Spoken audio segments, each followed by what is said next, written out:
So welcome to today's class. Today I'm going to be breaking down every specimen that you will be coming across on the day of your Neco biology practical.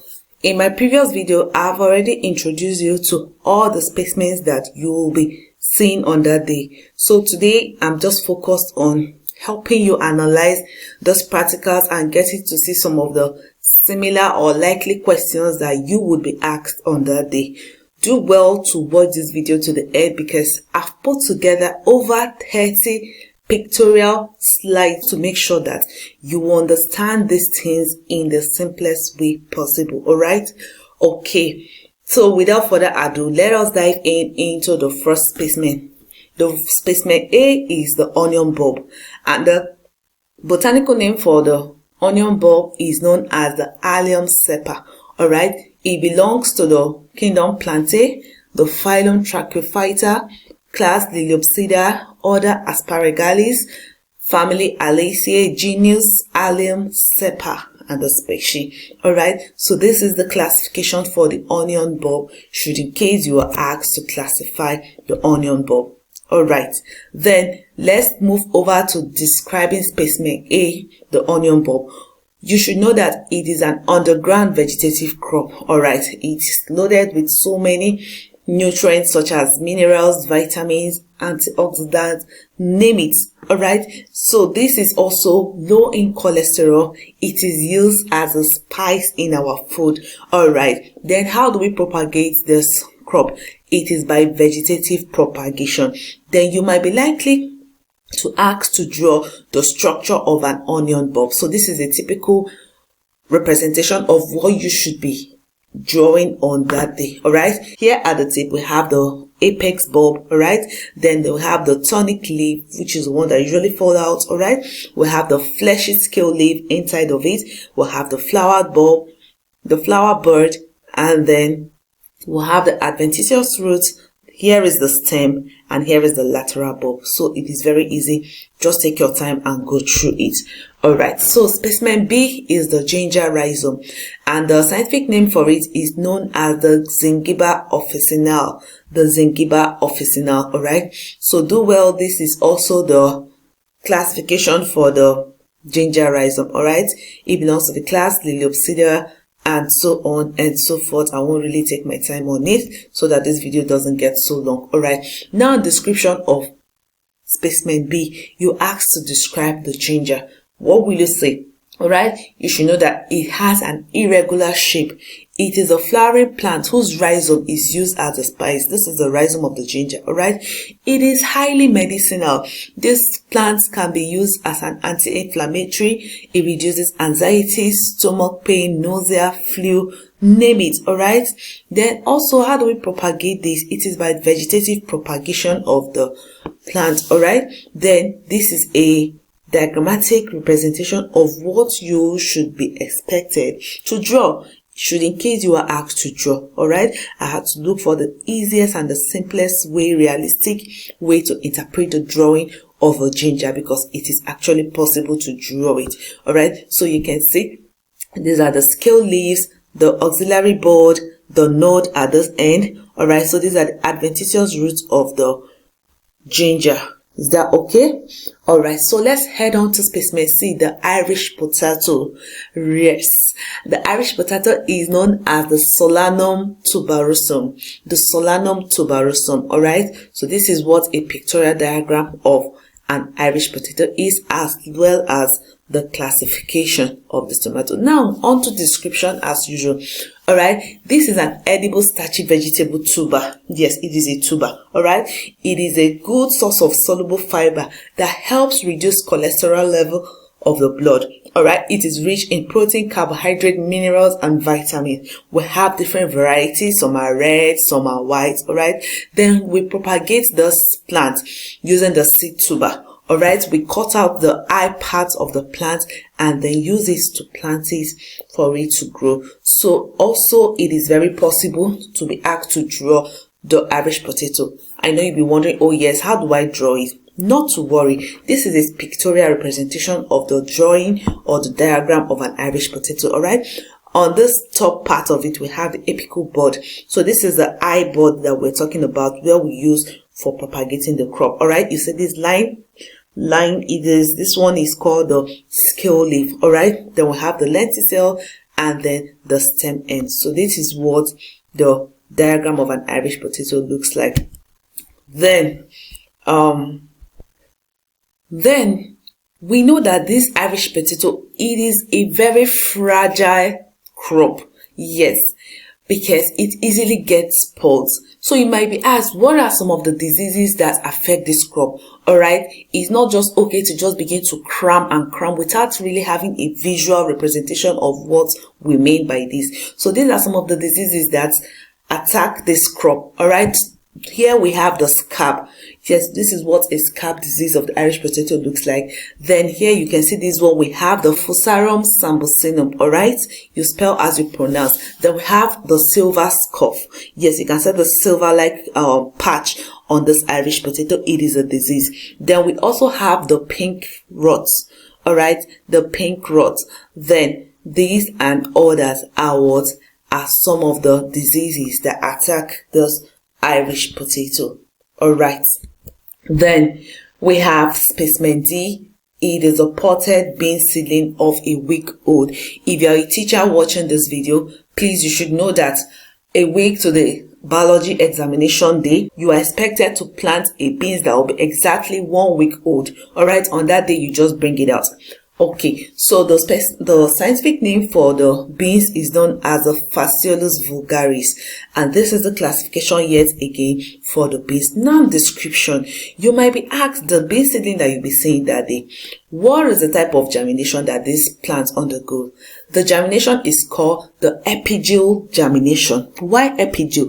This is because the cotyledon, all right, the cotyledon of the plant is raised above the soil level. Okay, the seed which the plant germinated from is pushed out above the soil. So that is why you are seeing the seed up. You can see it here. All right, and also it is a dicotyledonous plant because it has 2 seed leaves. Here, this is 1, this is 2. The same thing here, 1 and 2. All right, so it continues to grow. Before you know what, another one shoots up and it spreads into 2. All right, unlike the monocots. Okay, so that is what the germination and the dicotyledonous. So that is it about that. Then placentation, it has a marginal placent. Then for placentation, it has a marginal placent. Then let us see the description of specimen D. All right, the plant you're going to be seeing that you might be asked, what type of germination does this beans undergo? And it is an epigeal germination. All right, epigeal germination, in which that you can see the seed which the plant germinated from, all right, is pushed up above the soil level. Yes, this is the seed. All right, you can see here also is being raised up above the soil level. So this is what makes it an epigeal germination, and it is a dicotyledonous plant because it has 2 seed leaves. You can see the seed leaf 1, 2, 1, 2. All right, so it keeps growing. Another set will shoot out and then spread. All right, so it is a leguminous plant. All right, it also needs warm temperature to grow. It is a climber. All right, the stem, they creep on the ground. It is an important source of protein, yes, and it's capable of nitrogen fixation, yes. What do we mean by that? We know that nitrogen is important for the health and the growth of a plant, all right? So this plant has the ability to fix the nitrogen it needs. So invariably, any farmer that is planting beans do not necessarily have to use excess fertilizer in order to get nitrogen that is available for the plant. So that is it for specimen B. And next we have our next specimen, which is specimen E, the potted Guinea corn seedling of a week old. You are to also plant this seedling a week to the day of the examination, all right? And the scientific name for the Guinea corn is known as the sorghum bicolor, all right? Sorghum bicolor. And here also is the classification for the Guinea corn, right? Quickly, description. You might be asked, what type of germination does this plant undergo? All right, unlike the beans, which is the epigeal germination, this one is the hypogeal germination. All right, this is because you can see here the seed wasn't pushed out above the soil. Rather, the seed remains buried deep down in the soil. So that is what makes it a hypogeo germination. And also it is a monocotyledonous plant because it only has one seedling. So this is the seedling. All right, this one continues to grow, another one shoots out, move like this. And then also we have various variety of color of the Guinea corn. All right, then this crop has a large stout grass. All right, yes, and a bushy flower. One of the beauty about this crop is that it is drought and heat resistant. It can also grow in all soil types, unlike some plants that can just grow in a particular soil. This plant can do well in all soil types. Okay, it is rich in carbohydrate, fat, growth, protein, vitamins, etc. And as food, yes, this is very, very important, all right, because it serves as food. We use it for various purposes, such as we can mill it, process it into powder, so that we can use it in order to make pap and swallow. You can see this is a very good swallow for weight loss. So that is it about that. Then if you notice from specimen A to specimen E, we've been talking about plant growing, crop, and all of that. So you might be asked, what are the factors that determine or that affect the germination of the specimen? All right, factors of germination include temperature, soil type. All right, some plants are very selective when it comes to soil. We have humidity, sunlight, obviously needed for what? Photosynthesis.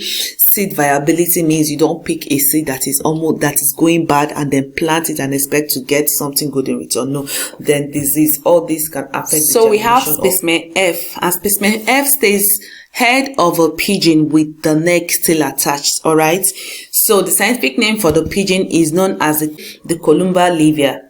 All right, yes, so this time around it belongs to the kingdom Animalia, phylum Chordata, class Aves. All right, order Columbiformis, family Columbidae, genus the Columba livia.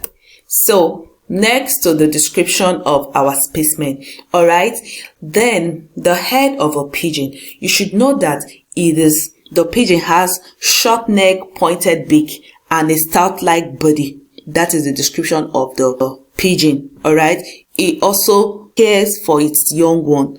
All right, then at the base of the beak is a sensitive skin called the cerrae. So this is the sensitive skin or the base of the beak. You can see the cerrae here, and also here it has been labeled. All right, then the hairs also stand to form a crest. Look at the hair standing, forming a crest. All right, and you might also be asked, what is the beak of the pigeon adapted for? It is adapted for eating grains, all right, such as rice, beans, corn, and so forth. So that is it. So our next specimen is specimen G, which is the atlas vertebrae of a rabbit.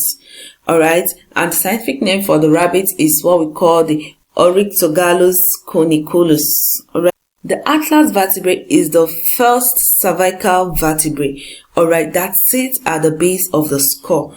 All right, you know, on the vertebral column we have different sets of bones. All right, the first bone is called the cervical vertebrae, which is located on the neck region. All right, and it is the atlas that is the first bone that you will meet just at the base of the skull. All right, it is also referred to as the C1 vertebrae. Okay, it is the vertebrae that carries the skull. Okay, and then it articulates with another important bone called the axis. So the cervical vertebrate has the axis and the atlas as the first bones that you are going to meet. Is that okay? The atlas, what is the function? It allows movement of your head in one direction.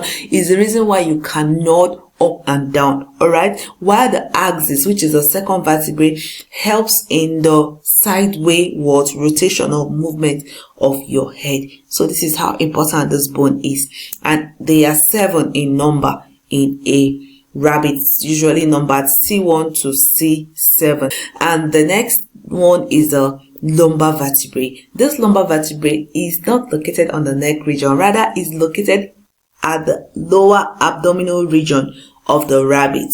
All right, they are also 7 in number, usually labeled L1 to L7. Then the function of this lumbar vertebrae is serves for attachment of organs. Also, it gives stability and protection to our internal organs or the internal organ of the rabbit.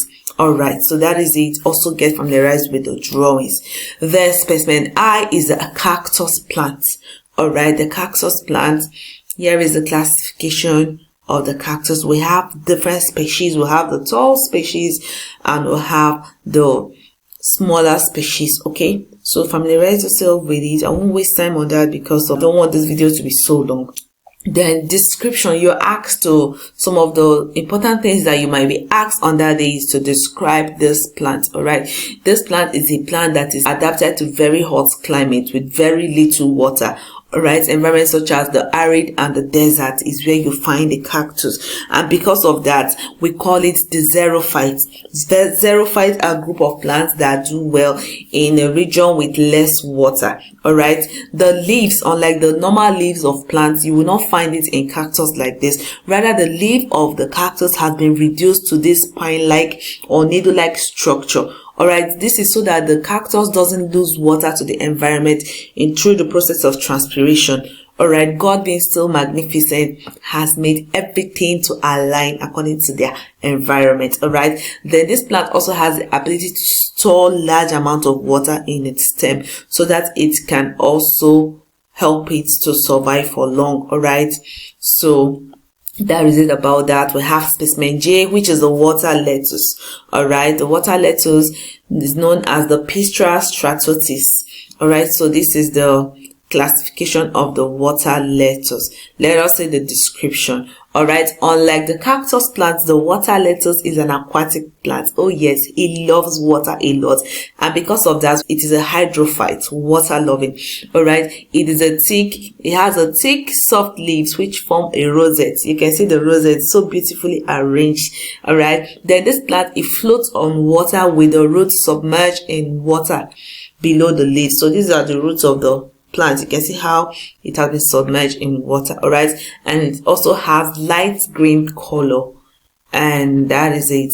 All right, then before I leave, you might be asked to differentiate between the cactus plant and this one. I've already told you that the cactus can survive in an environment with little water, while this one loves water. All right, you can see the leaves of this lettuce is really is very prominent, unlike that of the cactus that has been reduced to a needle-like structure. All right, then the cactus plants found in desert region, they have deep roots. You see that their roots are deeply rooted into the ground so that they can be able to tap the little available water there. Unlike this one, the root is not deep, it just has a very shallow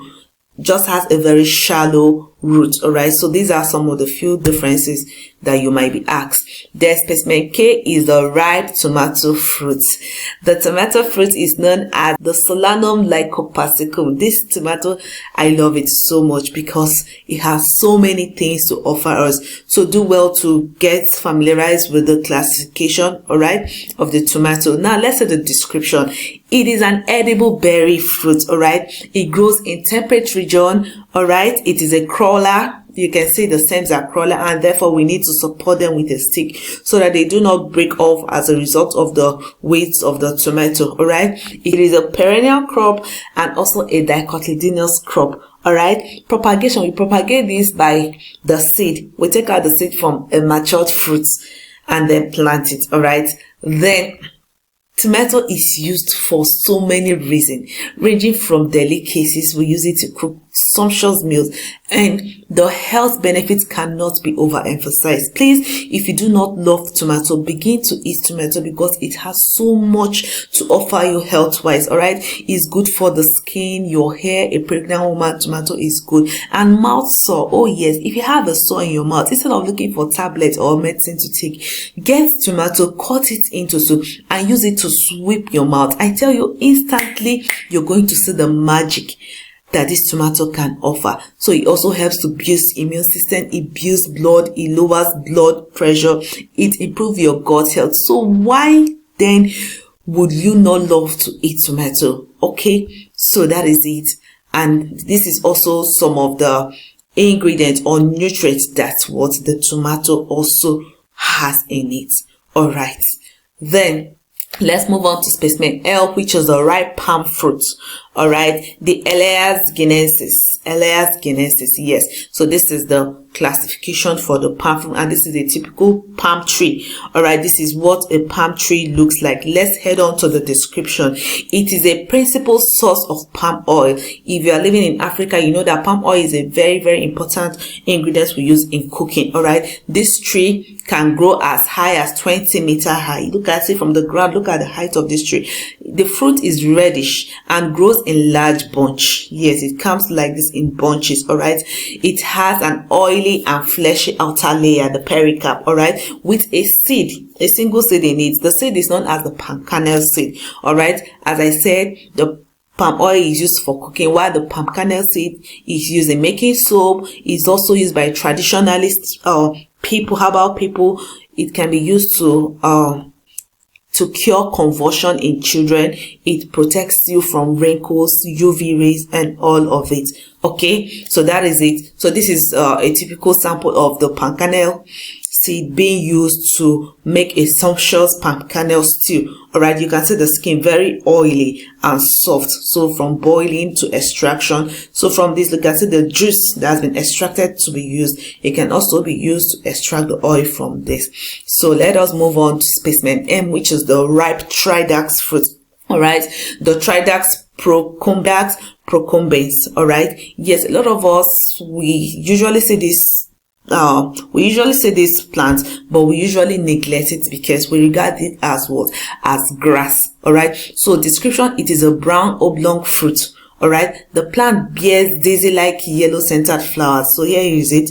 All right, it also has hair, okay, on it. The leaves are toothed with arrow shaped. Look at it. All right, this species is considered as weed in many countries. Even us here, we consider it as weed, but it has some good health benefits. We can use it for wound healing, as an insect repellent, treatment of boils, and so on and so forth. Then the specimen N, which is the mango fruit, the Mangifera indica. All right, so that is it about the classification. The mango fruit is an roughly oval in shape with uneven seed. All right, it is a drupe. Okay, the flesh is soft and it is loaded with so many vitamins. Is that okay? And we have various colors and species of the mango fruit. Then the next is the specimen O, which is the ripe flamboyant flower. All right, the Delonix regia, it is the scientific name for it. So this is what it looks like. In describing it, it is also known as the flame of the forest. All right, it is a perennial legume tree that grows in the tropical and subtropical regions. All right, it is mainly used as an ornamental plant for decoration. Is that okay? It provides us with shade and canopy. You can see it, all right, beautifully. Is that okay? Then the placentation is marginal. Yes, so this is the marginal placentation. This is the pod, where the seeds are born. All right, if we want to plant this, we propagate the seed and then it begins to grow. All right, so this is a typical drawing of what the flamboyant flower should look like. All right, the stamen, it has 10 stamens that are arranged in a monadelphous arrangement. All right, in the sense that the stamen are fused to form a tube. You can see the tube that has been formed. All right, then the corolla has 5 red to yellow petals that are flared backwards. So this is, please endeavor to learn the diagram or the drawing of this, because it's usually been asked whenever it is a part of the specimen for biology. All right, so I do not want to make this video any longer. So that is it about the specimen. Thank you for watching and sticking back. I believe you got so much value. Please kindly do well to subscribe and share this video, because there are some Neco candidates that do not even know how to go about the practical. All right, so they watching this video, coming across it will really be of great benefit to them. So thank you, and do well to keep supporting us, and Thank you, and I'll see you in my subsequent videos. All the very best in your exams. Bye bye.